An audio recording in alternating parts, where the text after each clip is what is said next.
Greetings to everyone, my name is Syroyid. I'm pianist, composer, and professor of music education.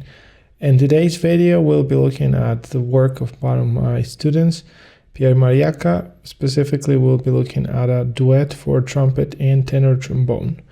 This piece was written as a quick assignment for one of his studies. And basically what we'll be doing is first we'll listen to the recording that Note Performer gives us from Sibelius.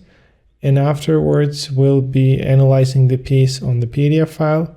And if needed, we'll also do some suggestions of possible different paths that the piece can take at the end. So let's begin by listening to the piece.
Right, so that's the miniature. It's mostly, I believe, 2 minutes in length. Let's double check. 1 minute 40.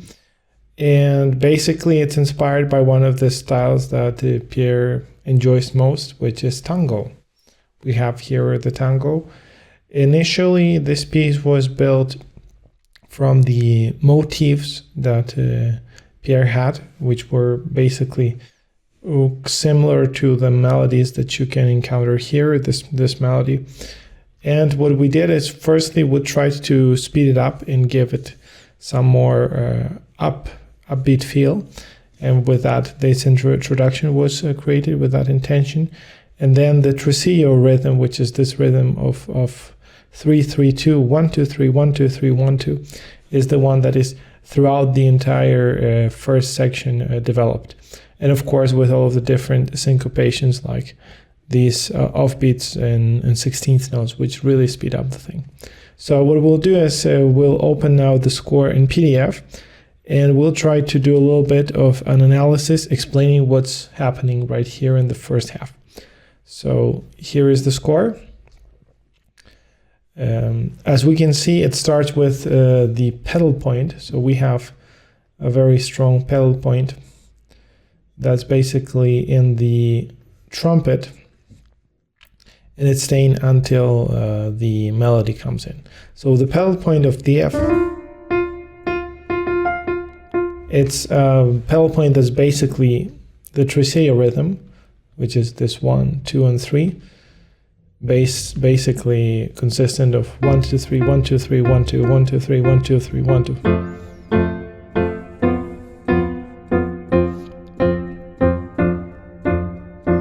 Right, a very uplifting rhythm.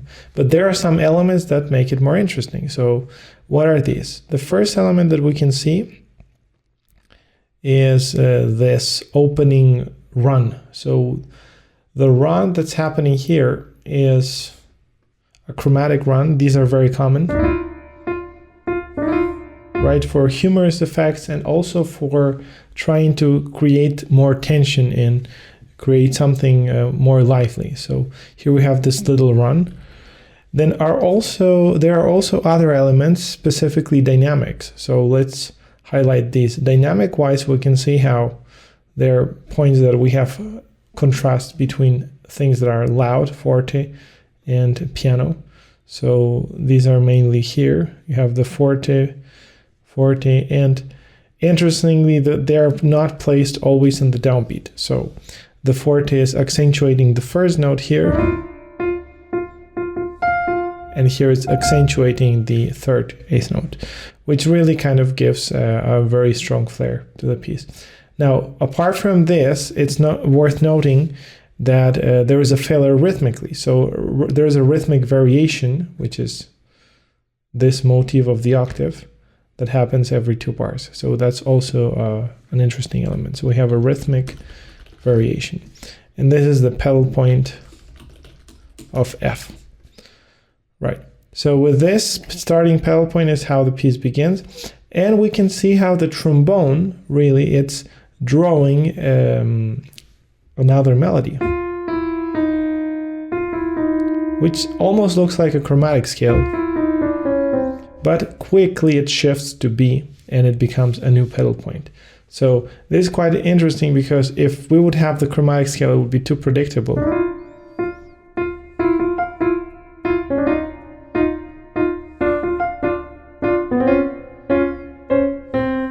Right? And instead of doing that, here we have a B, right? So that makes it more distinctive and unpredictable.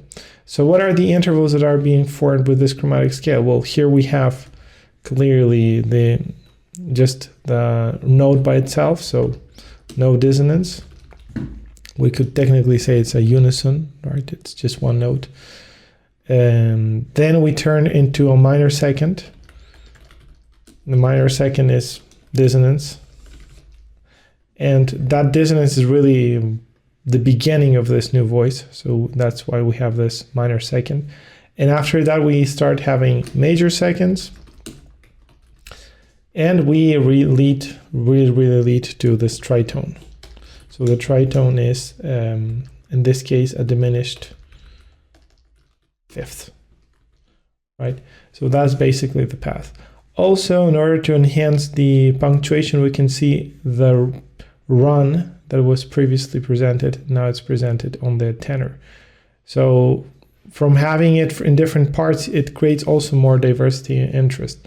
If we would have it always in the trumpet, apart from making the trumpet part more difficult, it doesn't give that much dialogue. But by presenting the run again, so we have this dialogue between the two instruments. Now, the tritone. So when that B is arrived, that becomes the new pedal point, and we can put it now with yellow. So this is the new pedal point. It's in the B, and B is a tritone away. So that's also very modern and dissonant relationship from F to B. We're having first F.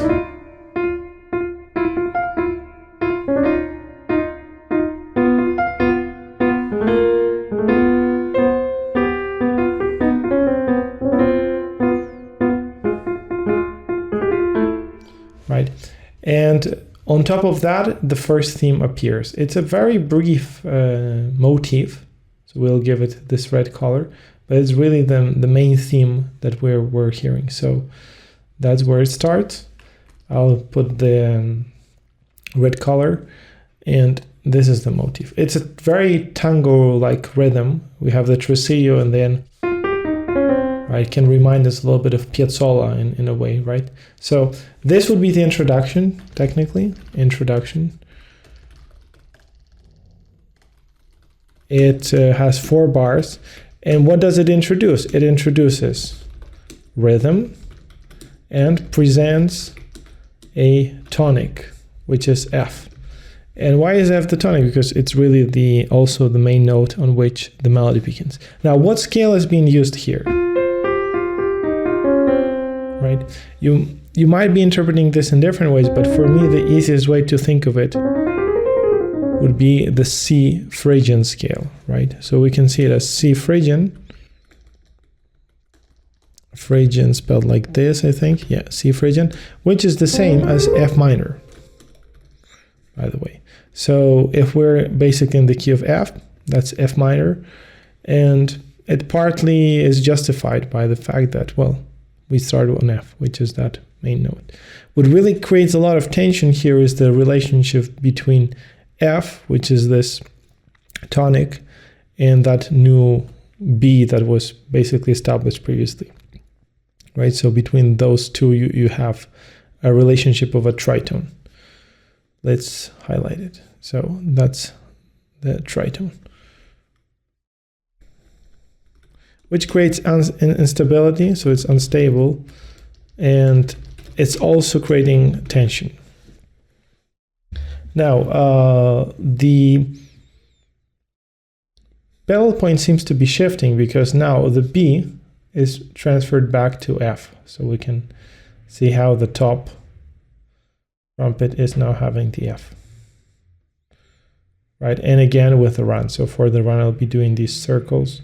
A new element appears. That's a very beautiful one, so it's worth highlighting it. Maybe we can give it pink. And it's the trill. So this trill, it's a new rhythmic and ornamentation, rhythmic motif, and it basically creates ornamentation.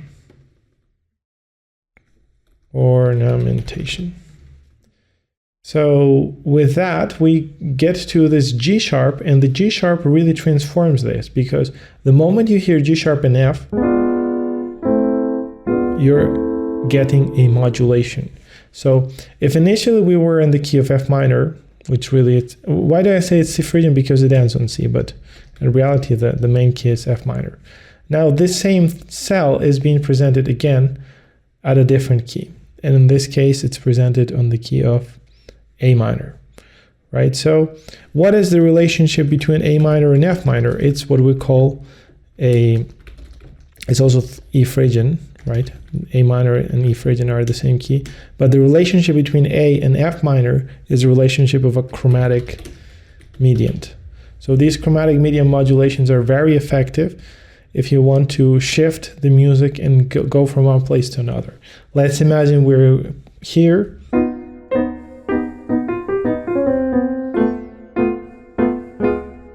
Now to A. And now I can go from A to, I had F, A, to C minor.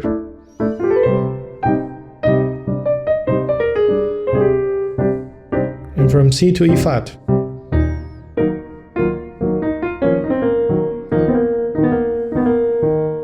And back to F. Right, so usually we would be going via, in this case, if it's from F, it's going to be through major thirds, but I did minor thirds. I combined both. But generally speaking, you would be taking the same interval. So if it's from F to A, from A you would go to C sharp, and from C sharp back to F is the augmented chord. If you do it through the cycle of minor thirds, it would be F to A flat to B, B to D, and D to F. This also would work.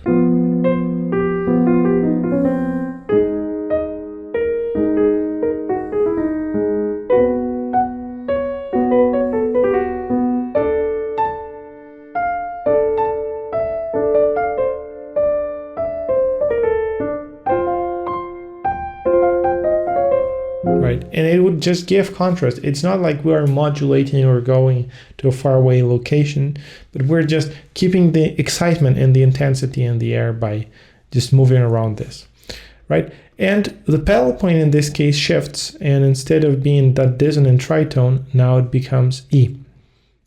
So what is E? E is the dominant, is the dominant of A, and it creates what it reinforces the Phrygian scale.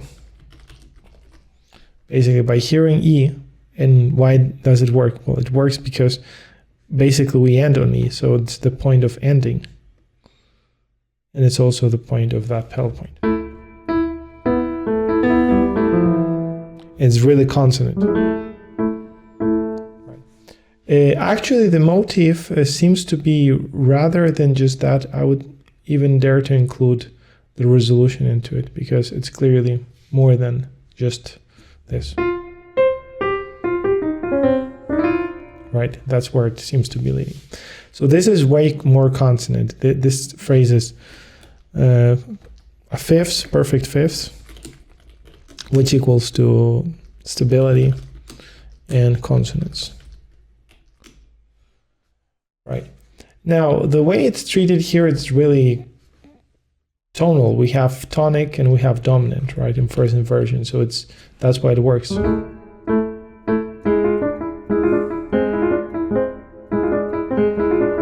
Right, so that would be a very tonal relationship of tonic to dominant. Now, what really makes it interesting, apart from the elements that we've already seen, so it's this run, the trill, we saw the trill in pink, right? So that's the same trill. First it was in one voice, then it's on the other. So there's all very balanced writing because both instruments are interacting with equal importance. First you do an introduction where both are just basically presenting their rhythmic materials. Of course, the trumpet is more virtuosic because it has the octave jumps. On the trombone, it might be harder to play. It's even difficult to do that on the trumpet properly. But here in this part, we have this trochee, this inversion of the right melody, well, the top melody trumpet with the trombone. And this is like very balanced writing in a sense. So that makes the section A really effective. That would be section A, which has two phrases with the theme first in trumpet and then on the trombone. So we have it there. 8 measures. Very symmetrical. I would say that it's also interesting to notice how the 16th motif that we have here, it's not completely new. In a way, it was introduced already here. So that green motif is similar to this. And from there, we kind of have this new cell.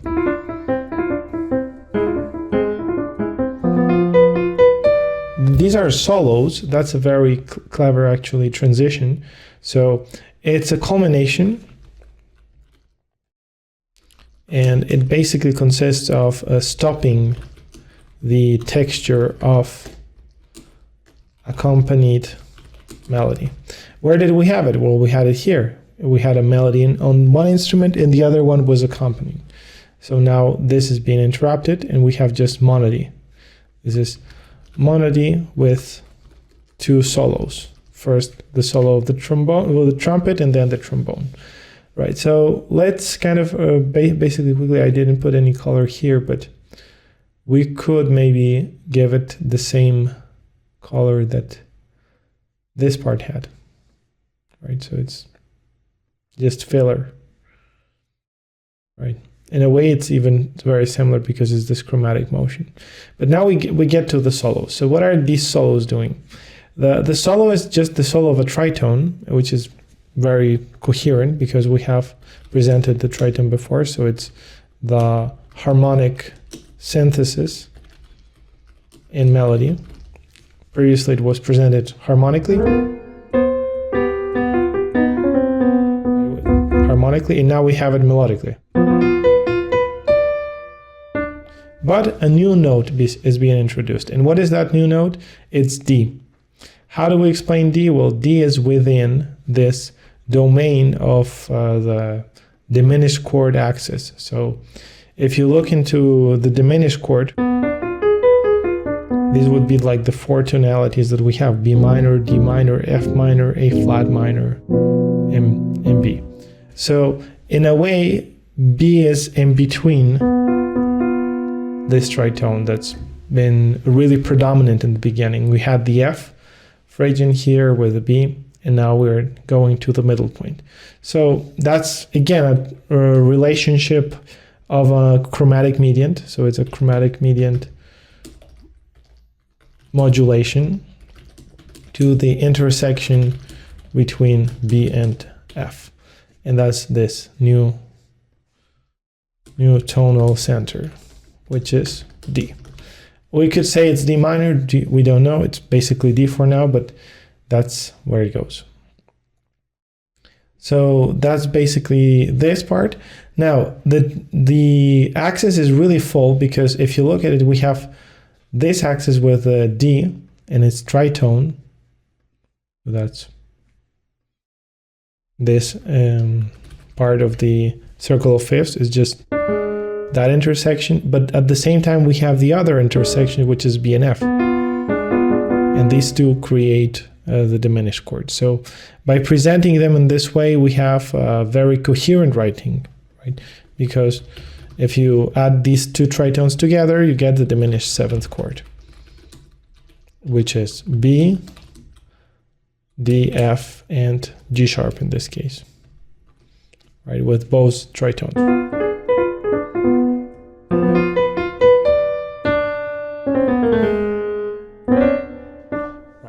Now, this interlude, because really, well, how can we label this? That would be the culmination, that's clear. We can give it maybe a new color. We can give it a dark hue of blue. So this is this soloist part. Now, what we're doing after that is going back to the beginning. So now we have again a pedal point. And the main difference is that at the beginning, the chromatic scale was descending. Right, it was moving down, and now we have an ascending motion. So it's an inversion of the chromatic scale that was presented at the beginning. So in a way, here we had a descending motion. Let's write it. Descending motion. And now we're having the opposite direction, which is ascending. Ascending motion. All right, so where is this leading? Well, it's moving upwards and it takes us to G. G is like a fourth, right? So G being the subdominant of D. And we'll see what it becomes. It becomes a new solo. So most likely it's going to be similar to some of the materials we had. We already had this rhythm. And now we have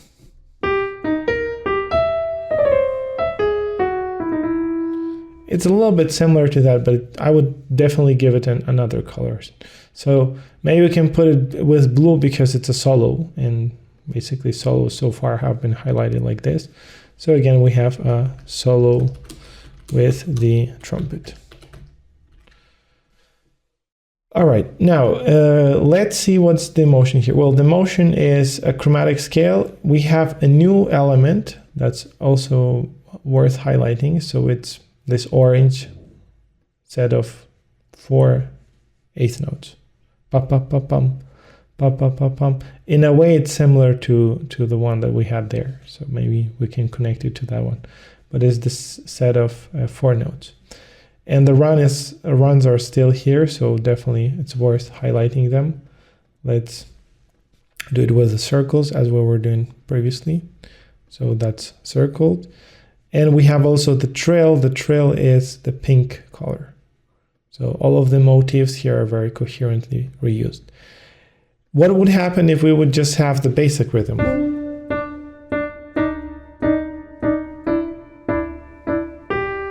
It would still work. I mean, it wouldn't be completely wrong, but definitely would lack direction and excitement. The fact that we have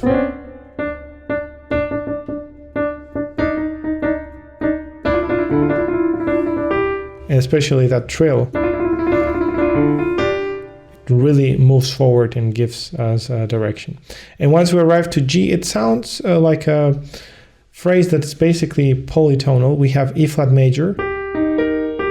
That's 1 arpeggio, so E flat major. But then after that, we have C major. And again, the relationship between C and E flat is that of a chromatic mediant. So these are very cleverly chosen arpeggios because they complement each other. So here we have one, and here we have the other arpeggio. And after that, we just have this closure, right? Which written with A flat, G flat looks like another thing, but really it can be connected as an E major scale. An E major scale.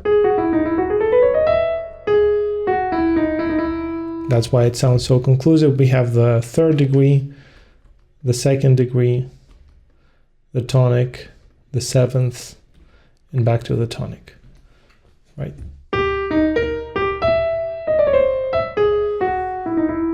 So it's basically E flat major, C major, and this little scale that sounds conclusive. It's like the cadential gesture. And after this, again, everything starts building. So we have once more the material of the introduction. It's not the melody, it's just the material of the introduction, and it's being presented until here. So that's material of the introduction. And this time, again, it's an ascending scale. And it's the ascending scale of E minor. Now, what is E minor doing in this piece? Well, if we can recall the keys, we had F. From F we went to A. From A we went to D. And from D is now to E, right? So that's kind of the path. It's not a path that's extremely organized or well-defined, but it certainly has a direction, because if you're looking into it, you have F and A. Already E is there present. And then you have D and E, which could easily lead back to F again at the end. And basically that's why we have this recapitulation. So this is growing, right? It's starting here with the same pedal point. We can now highlight it. And it introduces the similar rhythmic elements that we had before. There is this beautiful usage of flatter tongue. By the way, here I didn't highlight it, but here we had the flatter tongue. Flatter tongue. And it's also presented here with the flatter tongue. So the pedal point here is also slightly different, because you have a new interval, which is the sixth, right? So that's worth highlighting. We have an inverted pedal point. Instead of having the high G, Pierre chooses E, because that's connecting better. I mean, the high G would be quite difficult to play. So that's the scale that goes up. I think for the scales we were choosing this blue, clearer blue color. So let's give it to that. And here would be for this part. And then the rhythms were the orange. So I'll give the orange color for the rhythms that are basically restated here. And well, that would be pretty much it. So here we have this solo part. And after that, we get to have two more solos that leads us to a new section, right? So these solos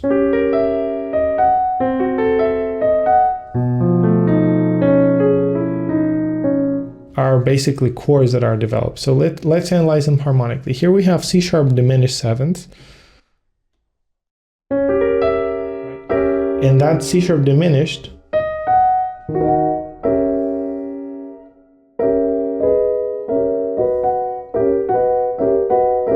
resolves in a way to B major, right? It's really hidden, but you could feel in a way that sort of melodic direction. It's omitting, of course, the root of that chord. So here we have the diminished chord, and this is how it would resolve if the chord was full. But we only have the third. Now, this is taken as a sequence, and basically the diminished chord becomes half diminished because only part of it is lowered, not all of it. If everything would be lowered, we would get this, but it's only part. we get this F sharp minor 7th, flat 5. So that's basically another, it's a half diminished chord. It's also what we call the Tristan chord. And that half diminished chord in this context also works fine for going to B major. So we would have, sorry, it would go like this, and then you would have,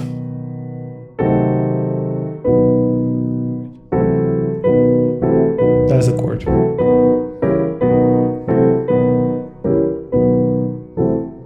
Right, so those are like the two cadences to B.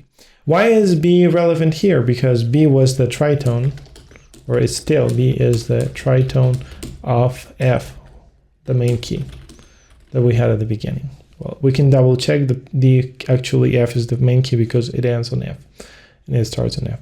And after that, we get to this interesting chord, right? That one sounds more like a French augmented 6. It doesn't resolve, obviously, like that, but it can clearly be felt a little bit like the augmented 6 from the key of E flat major. So in E flat major, the French augmented 6 would be this. Right. In this sense, it doesn't resolve to where it should, it just resolves to a D flat minor. Right, so this is a little bit of an exceptional resolution. Which leads us to the next part, which is quite diatonic and is just in the key of A Aeolian.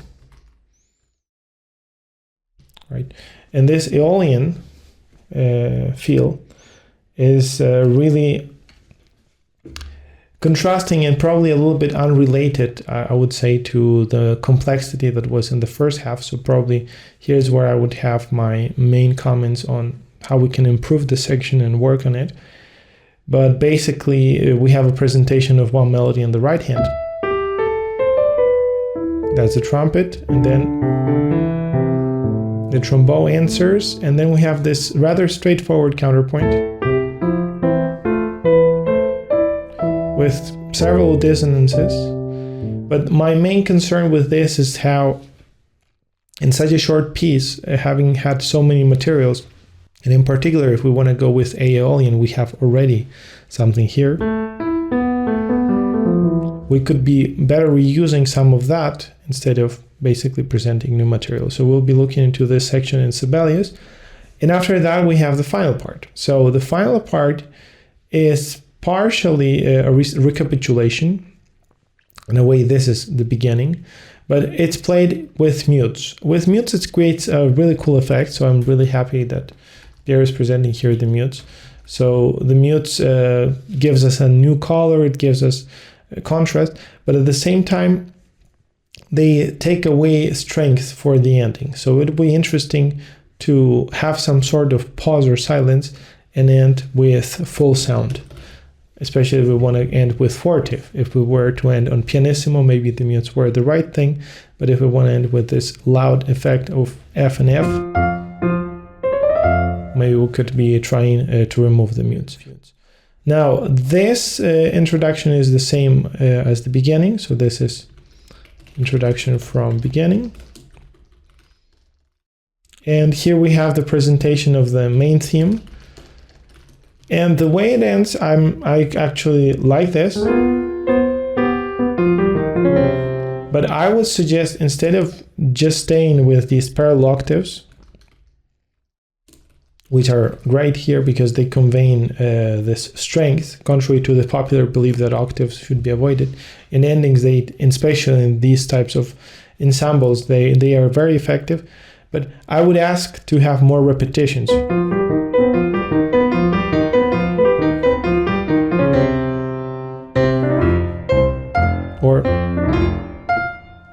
Right, but having it 3 or 4 times would give much more character and strength as an ending. So that would be my main concern for that.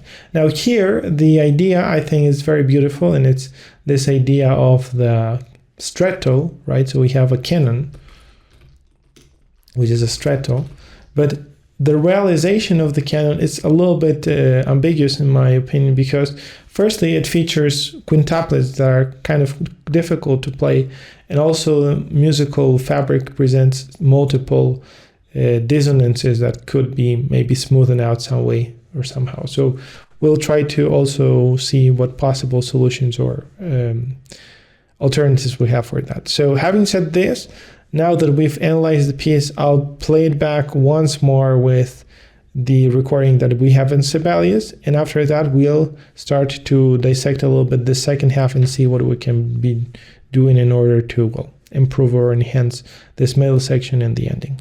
So let's listen. I'll play it from Sibelius, and I'll be showing the score in the PDF with the analysis.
All right, so that was it.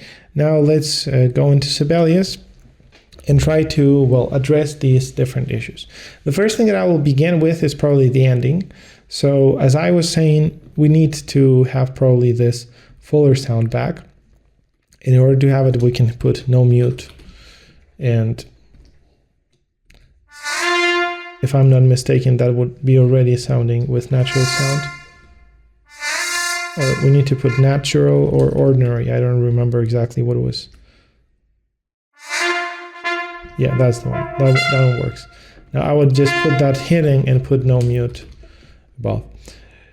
This could be it. Now, technically, if we want this to happen, what do we need? We need a solo on the trombone. If the trombone stays just playing anything here, then the trumpet would have these two bars. And when the trumpet starts playing, we would give maybe the trombone 2 beats. We can actually give them like this. So it can get ready to, well, remove the mute and have in the 2 bars enough space. So now, what are the solutions for this solo? Where I would just reuse or think of solos that have been already presented. So we had this one, which is quite cool, and I really liked it. Now, if I would I copy it exactly like this? Maybe I would do the same, but there are different tools that we can apply. So one possibility would be doing an inversion. We can invert a passage and have these notes inverted and just present them like that. And that could give us already something interesting. Right? So having that little solo there. But then the solo would need to be longer, because basically that could end here with that B.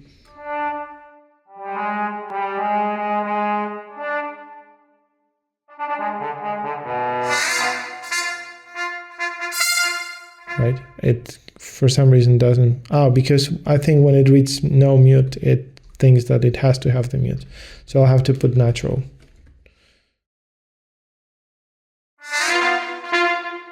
Yeah, that works. So this could be working. We could have this little interlude.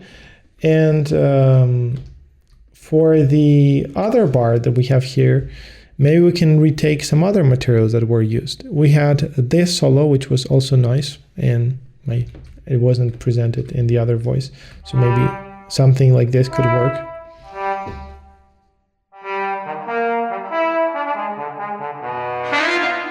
And that's basically connecting it. So we had first the trombone playing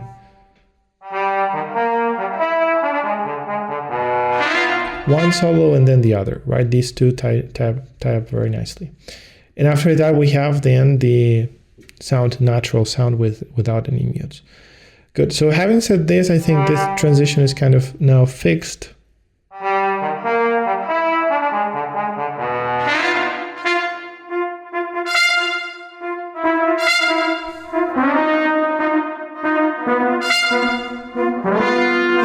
Right, and here is the thing. Maybe instead of hitting the theme so quickly, we could have a little extension, just of a couple of bars, and doing a trill could be a possibility, right? So you could have a trill. It could be a trill with the G flat, right? So we will go to more options, find the flat, which is here.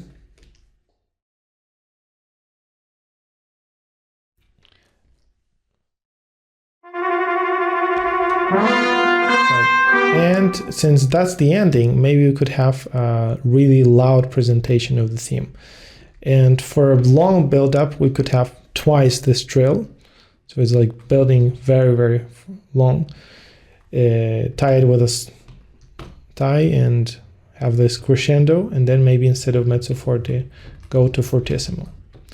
Now, what would happen in the other part? Maybe this beat could be nice and growing until fortissimo. If we want more rhythm, we had this SL.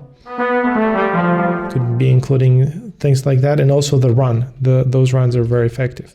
So we could be placing some of the runs here.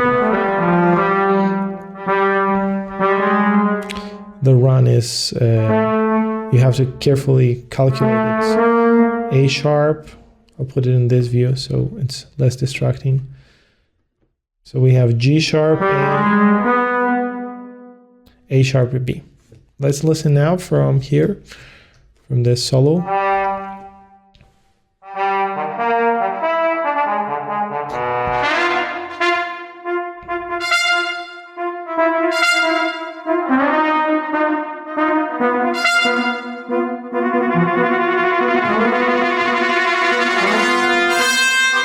Yeah, that seems to be growing loud. Now, here maybe you could even put more rhythm. Pop, pop, pop, pum, pop, pop, pop.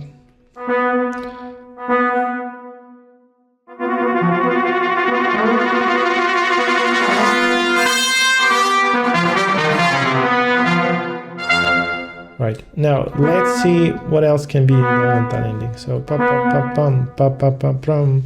Right, now this is the last statement. So, in that statement,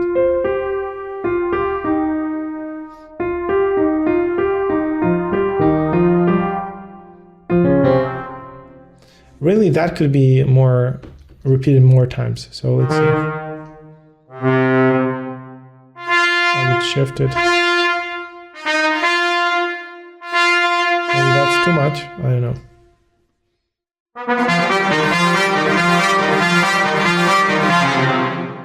Right, but clearly it's more conclusive to hear it this way. I'll just mute this so I can play.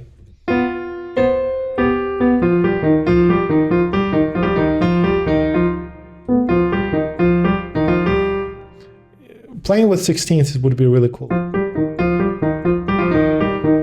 So we could be doing here, removing these slurs.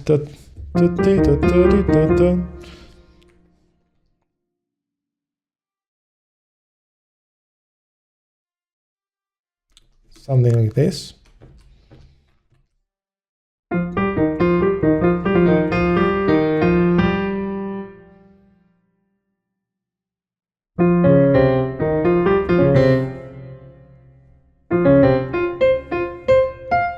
Yeah, we could be reusing this solo that we had before. So the solo that was breaking the first time, it was this one, can be reused as an ending. That could be quite cool. And then this could be placed here. And now instead of being just a dissonant interval, it could be a loud presentation, played in unison by both instruments. Let's listen to how this sounds. I'll put it now back with the view that we have for the score. So starting from here.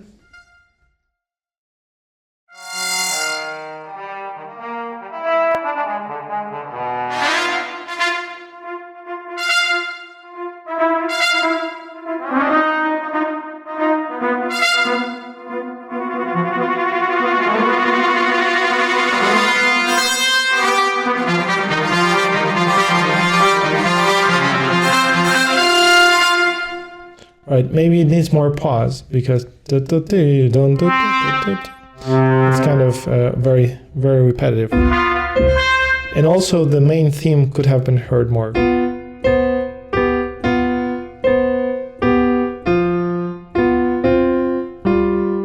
Maybe we could do this. Present it now in the trombone, while the trumpet repeats this here. And then have that.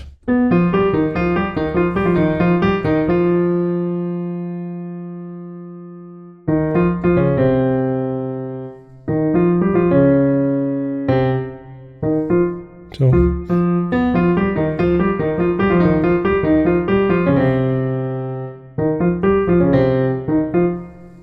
I think they need to breathe, and maybe for breathing we could remove this note.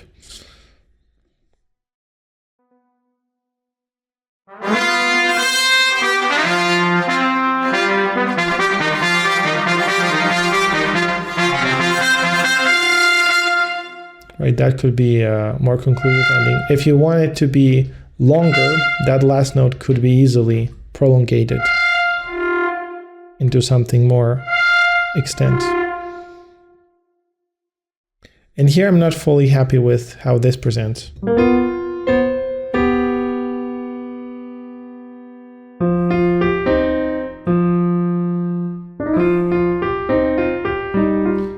Maybe we need to already start with this motif.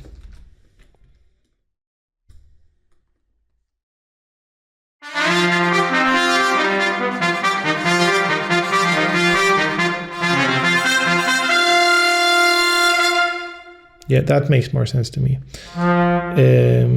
Maybe for the trombone we could even give more time and just allow that note to be by itself, or with a little mordent from below, like this. So this now makes more sense as an ending. Now let's look into the canon that was presented here. So this is the canon with the mutes.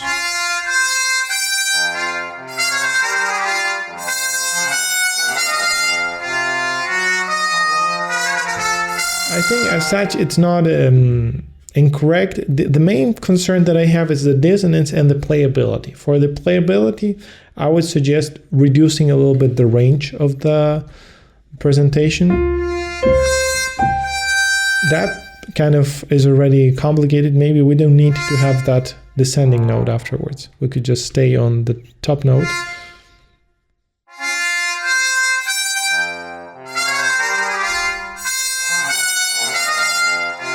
And it's kind of lighting up the texture, I know, but maybe we could sustain that note longer now. And this way have something there. Let me just try to play it on the piano first. So.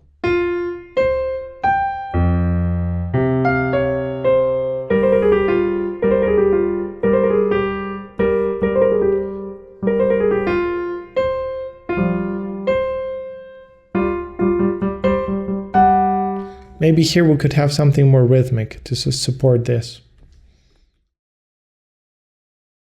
And then that rhythm could be reused above.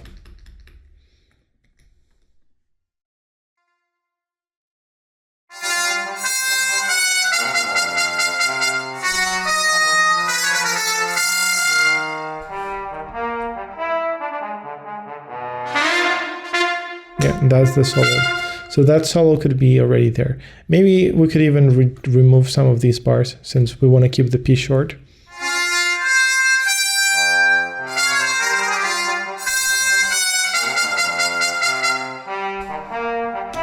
Yeah, and in order to give more coherence to this, maybe instead of just being an F, we could play maybe with a tritone.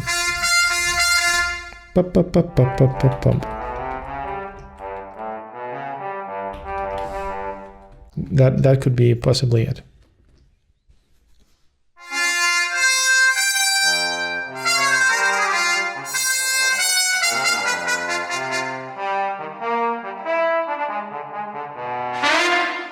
And then we're going back to this.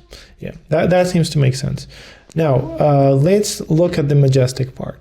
So clearly, Pierre here wants to have a contrast and something that's different and more contrasting in terms of character, tempo, everything.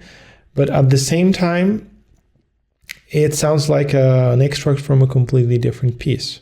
So my suggestion is that if we want to have the character contrasting this much, why not reuse materials that we already had? Maybe we can have these notes. I'll just play them with that rhythm.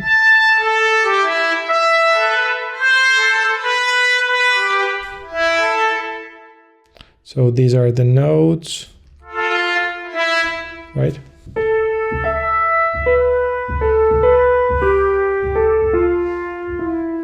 Which seems to make sense. I mean, we didn't change the rhythm is staying there. Now, this other phrase throws me a little bit completely because it's a very different rhythm. It's based a little bit on that ending. So maybe if the intention is to do this inverted canon, we could do it. Just state first the ending and then the beginning. But then we need to take a lot of careful detail to the harmony, because the harmony has to be making sense. So let's play it. We have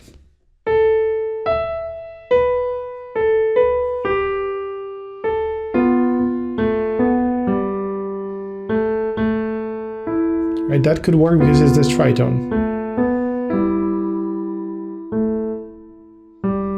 Yeah, I would maybe keep it. And now we could have some free counterpoint.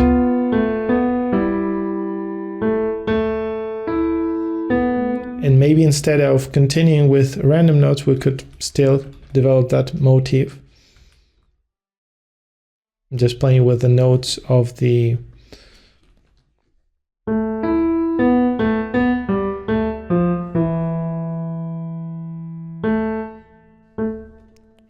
notes that we had before. And for the top line, well, I know. Well, let's listen first to how this is sounding.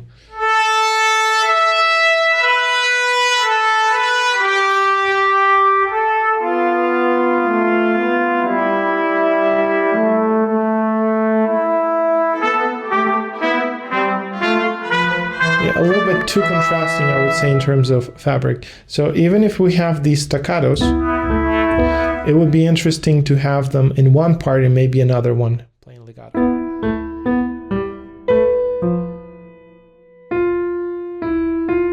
Maybe it could be by augmentation. So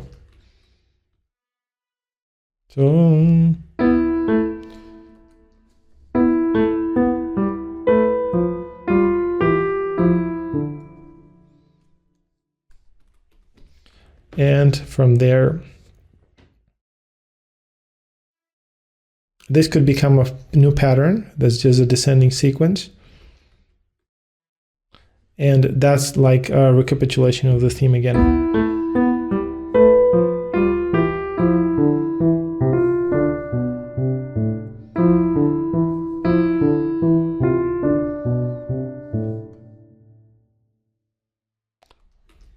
So da da dum, that would be E, F, D.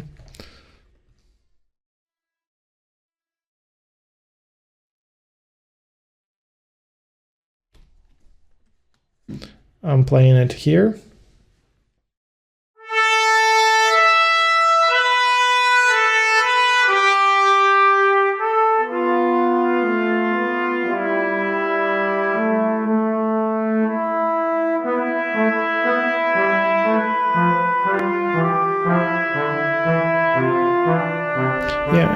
it seems to be flowing nicely. Sounds a little bit like a fugue. The only problem is that we don't have too much time for that. So maybe another presentation of the staccato element in the right hand or in the trumpet, while the trombone does the theme. Could be probably the last thing we can do here. And this would be, when we repeat it, I've just copied them, inverted, I would suggest to do it in a different interval. So maybe a fifth below. Right? If the fifth below is not very suitable for trumpet can go up. So that could be piano. And this is mezzo piano cantabile.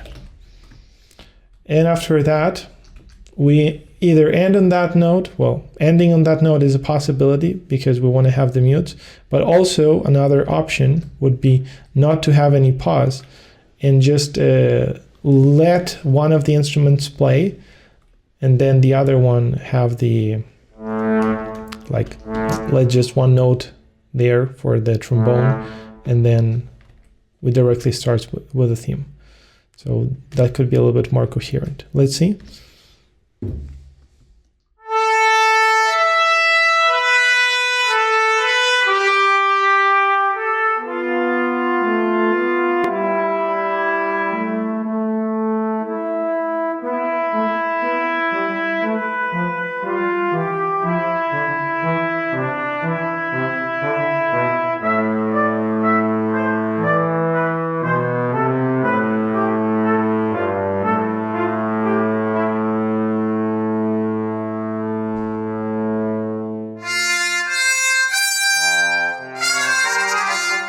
Something like that.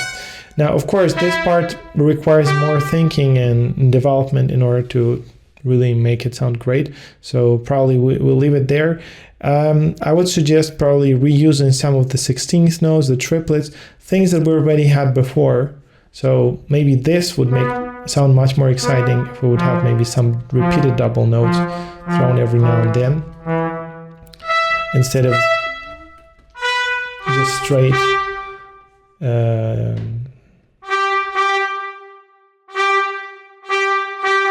straight eighth notes. So this definitely sounds more interesting. And then the harmonic component is also important, because harmonically this is all very transparent, it has no accidentals. It would be interesting to have something chromatic.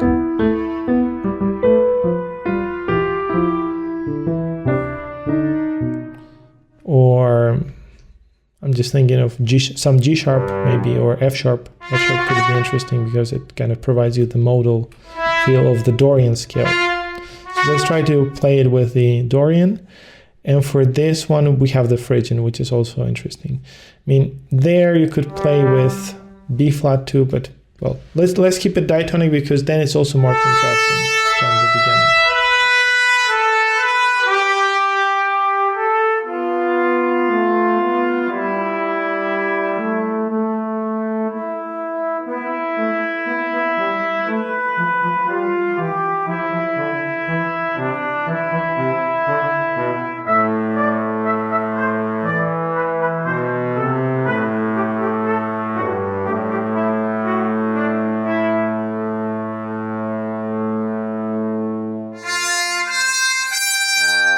Yeah, and in this transition, we want to make it really smooth. I would say the best thing would be to already start with a tresillo rhythm and speed it up, because that's the best way we have for enhancing this. Now, you could be doing it twice, maybe, and then having a silence if you want to have both instruments more time to switch to their mute, but it really depends on how you approach this at the end. So this could be an accelerando, right? And then this is maybe taken by the trumpet already with the mute.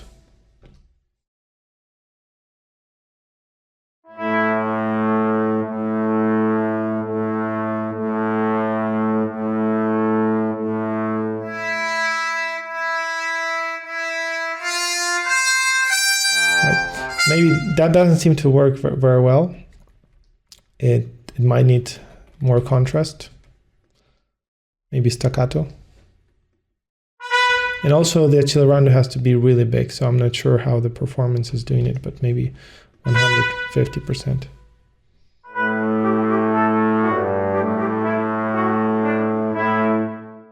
Well, theoretically, no, we need more than 150. If we're going from 60 to 140, we need 250% of accelerando.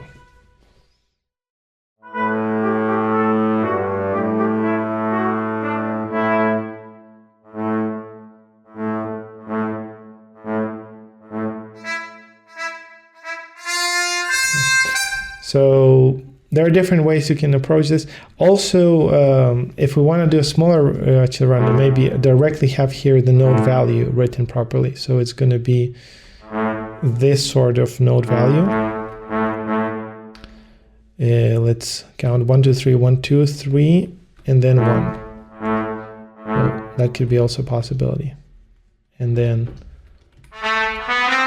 here we have the E with the mute already there. So if we double the speed, it's already 120 and it's less accelerando.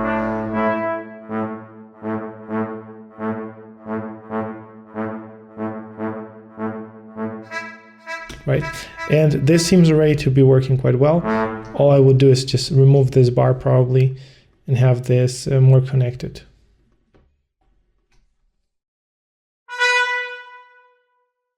Maybe like this.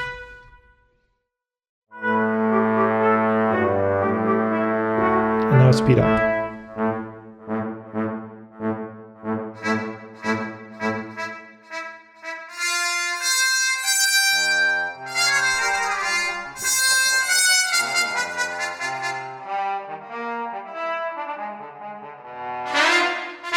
And now we're back to the beginning.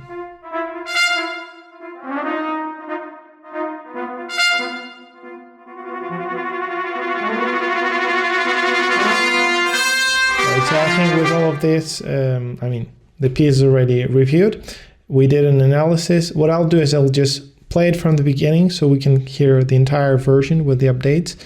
And well, the main conclusions I think for composers from this piece is that when you're writing for two instruments, let's say it's trumpet and trombone in this case, but it can be viola and clarinet, for instance, always make sure that both instruments have the same level of importance and the same level of melodic elements. So it's very easy to write for the trumpet and give it a lot of solos and less to the trombone. But in this case, I think it's a very balanced composition, what we have, because the trombone is also having this melodic component. Also play with solos and have moments where just one of the two instruments is playing. And then when you're having both instruments playing together, you can have either the accompanying melody texture, which is one accompanying the other, or you could have effects like this, or even unison. So don't be afraid of having octaves together with both parts. Counterpoint is really important, so I would really always suggest to try to explore things like that, imitations. And most importantly, it's motivic coherence. So if you decide to do something rhythmic like this, the only element that will really bring everything coherently, it's not so much harmony, because harmony can be quite dissonant and can be moving around with different keys.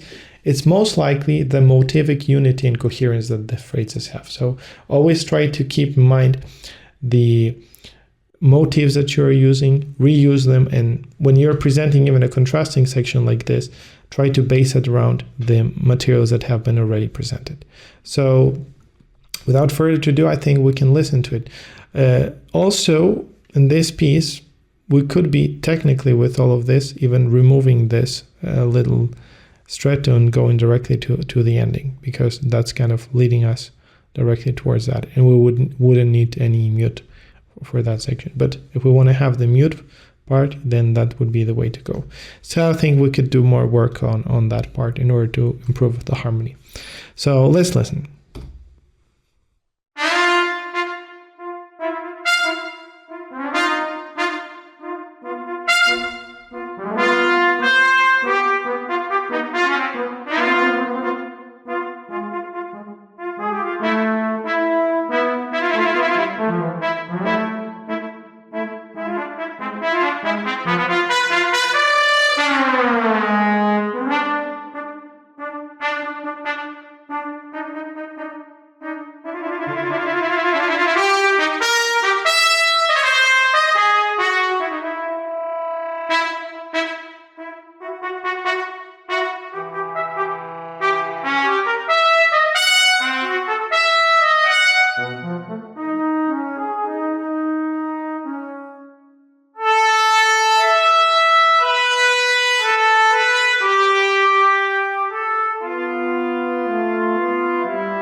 right, so that will be it.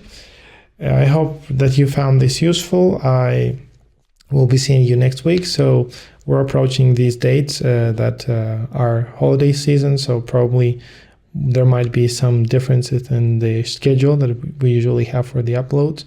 But I really hope to see you soon. And I'm wishing you all the best. And this week we have the music of Pierre Mariaca. So happy composing and bye-bye.